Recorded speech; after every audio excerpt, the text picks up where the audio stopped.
Prosecutors in the retrial of Bill Cosby today told the judge they are close to wrapping up their case.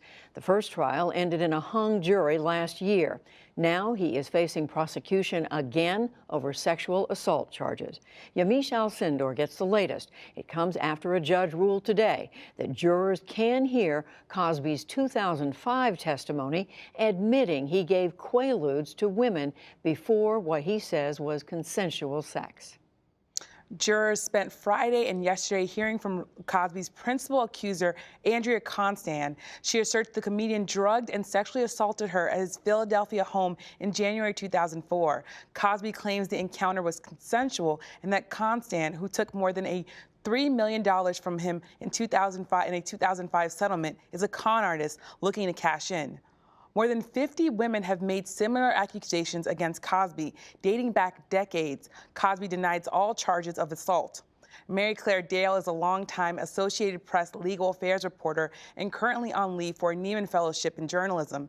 She has been in the courtroom throughout both trials and joins us now from Philadelphia. Mary Claire, thanks for being here. Now, several women have testified during this trial and have accused Cosby of using his celebrity status and drugs to sexually assault them.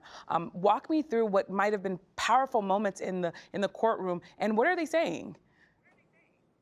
Right. This trial is different in that the judge allowed 5 other women who accused Cosby of drugging and molesting them to take the stand. Last year, when the jury deadlocked, only 1 other woman was allowed to testify to support Constand's accusations.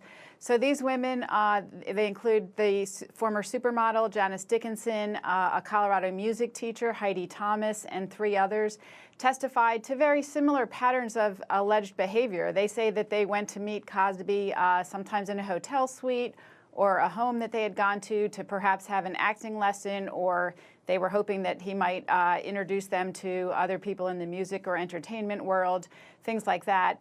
They said that they went there, that maybe they had a sip of wine, maybe he gave them some pills for a cold that knocked them out, and that they were then sexually assaulted. So the jury heard from these women. Of course, the defense came at them, talked about some, if they had ever had problems in their lives that maybe they said, called into question their credibility.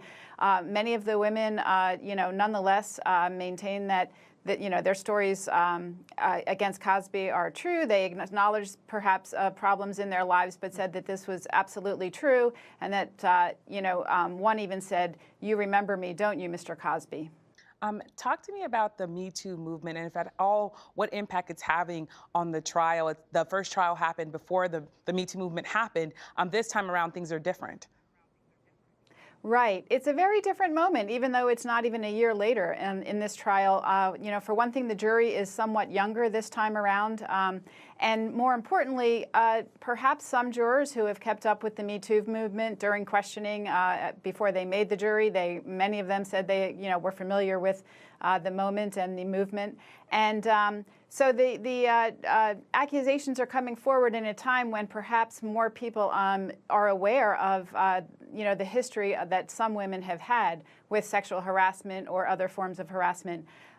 In fact, the prosecutors changed their strategy this time. Their very first witness that they called was an expert, a forensic psychiatrist, who's an expert in dealing with sexual assault, both abusers and victims. And she just discussed and explained to the jury how it's not uncommon for victims of sexual assault to stay in touch with the abuser. Sometimes they have to for family reasons. Sometimes they want an explanation. Sometimes they demand to know what happened. And that is exactly what the defense is pointing out Andrea Constand did. She stayed in touch with him afterward to some extent. They had a relationship through her job at Temple University where he was a booster of the basketball team for whom she worked. But even after she left that job, there was phone contact between them. And prosecutors are pointing out that shows that she had a consensual relationship with him. They are painting her this time around as a con artist who framed Cosby to get the $3.4 million settlement that he paid her in her civil lawsuit. I want to ask you about Cosby's defense attorney's strategy as a new team this time around. What's different about what they're doing this time around? I know you talked a little bit about painting her like a con artist, but kind of what else are they doing? Right. It's a very different defense, really, because last year the judge did not allow jurors to hear about the lawsuit that Constand filed against Cosby when a former prosecutor declined to arrest him. She filed a civil lawsuit.